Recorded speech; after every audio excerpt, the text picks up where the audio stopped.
In this chapter, we'll be discussing about SIP. SIP stands for Systematic Investment Plan. Okay, so systematic investment plan refers to periodic investing in a mutual fund. Say I don't have a lot of money, but every month, say I'm a salaried person and every month I get some salary. So what I'll do, say I'll put aside 2000 rupees every month. I'll invest every month 2000 in this mutual fund. This is a plan called systematic investment plan. So every month or some fixed periodicity like 3 months or 6 months, you'll invest fixed amount. So that will go towards purchase of the mutual fund units. This is just like the recurring deposit with the post offices. So SIP is investment made periodically in small amount instead of paying in one lump sum amount. So see, you will not get the same number of units every time, because you have to understand that how many units you get is a function of the NAV as on that date. Say you invest 1000 every month. On the day of the first month, NAV is 25 rupees, so you get 40 units. In the second month, say the NAV is 50 rupees, then you will get only 20 units. Okay, so number of units will change. Okay, but the key point you have to understand SIP is periodically at a fixed periodicity, say every month or 3 months or 6 months, you'll be making some fixed investment. Okay, so just in interviews they'll ask you what is systematic investment plan. You should be able to tell that. Then there is another term called portfolio. Portfolio is a group of financial assets.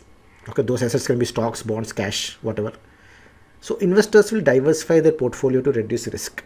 Diversification means instead of putting all your money in one single company shares or in one particular type of investment, investors will spread their investment across different shares or different sectors, different types of instruments. Okay, so diversification can be like, instead of investing everything in one sector, let us invest in different sectors. So instead of investing all your money in telecom sector, let us invest in banking, manufacturing, IT, different sectors put together. Diversification could also be, instead of investing entirely in share market, let us invest some in share market and some in debt instruments like bonds. That is also diversification. So on a much larger scale, diversification can be, instead of investing entirely in India, let us invest in some in UK and some in US. That is also diversification. Okay, so diversification means not putting all your eggs in one basket. So what is the advantage of diversification? It reduces your risk. Sure. So should something negative happen to one particular part of your investment, the others will save the day for you. Okay. So in interviews they'll ask you what is meant by portfolio and what is meant by diversification, and why do investors diversify their portfolio? This is to reduce risk. Then there is a term called asset allocation. Asset allocation is a investment strategy that alters the percentage of each asset in the portfolio. That depends on the risk appetite of investors. Okay, so this means this is a strategy. The fund manager will be taking the strategy as to how much percentage they have to invest in each asset. So each asset could be stocks, bonds, cash. Okay, so if the strategy is like to invest 70% in equity, 20% in debt, and 10% cash, this is a very high return but high risk strategy. Whereas an investment strategy that allocates, say, 20% in equity, 70% in debt, and 10% cash, that's a very conservative. Risk will be low but return will be low. So this is asset allocation. Okay, so there is another issue here. One more term you have to understand here is something regarding warning.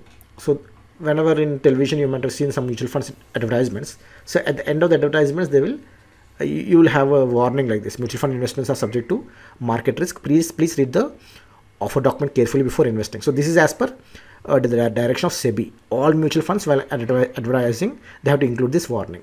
So this is because, unlike bank fixed deposits, which people are very much familiar, and also they'll be offering a guaranteed rate of return like 7% or something, mutual fund investments are not guaranteed return. Okay, because their return is dependent on the performance of the underlying shares or the stock market.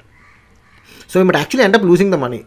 Say you invested 10,000 and tomorrow when you go for redemption, you might get only 8,000 or 7,000. It depends on the market conditions. This warning is must in all mutual fund advertising to inform the public, the prospective investing public, that mutual fund investments carry a degree of risk with them, and as an investor you should be prepared for that risk. There is no guaranteed return. It's not like a bank deposit. You put a fixed deposit and you get back 6% or 7%. That's not the case. The return is subject to market risk. Right? So in interviews they can ask you, why does SEBI stipulate that mutual funds issue market risk warnings? So the last topic we'll discuss here in mutual funds is, let us know some top mutual funds. So top mutual funds varies from time to time. Okay, so this is a position as on August 2017. These are the top 10 mutual funds. So how do you say top, on what criteria do you define top mutual funds? Is return. So I have invested 1000 rupees. So tomorrow after 1 year I get 1100 rupees. It means I have earned 100 on 1000. That is 10% return. So of all the funds, which funds have given the highest return, you see that's the best performing fund. But it might so happen that the return could be high for only one particular, say a particular month, whereas for other months it could be low. So what they usually do is they take the returns on a 3 months average, or 6 months, 1 year, 3 years. So if you take a 3 years average, this means if you look at this table, 3 years average, there is a fund, say DSP BlackRock tax saver fund, that is given 17%. This is consistently across 3 years. This is the average of 3 years. This is not for a particular month or particular week. Okay, 3 years period. That is an awesome return. You compare it with any other bank fixed deposit, okay, which gives you 6 or 7 or 8% at the max. This is a huge return.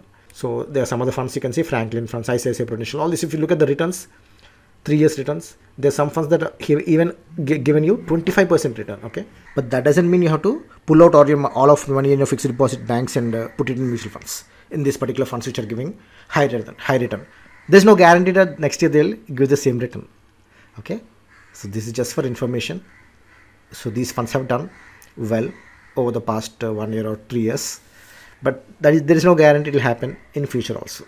So in interviews they can ask you, can you name some top funds? You should be able to you have to update yourself with the latest funds. Okay, there's no guarantee that these funds will be valid as on the date of your interview.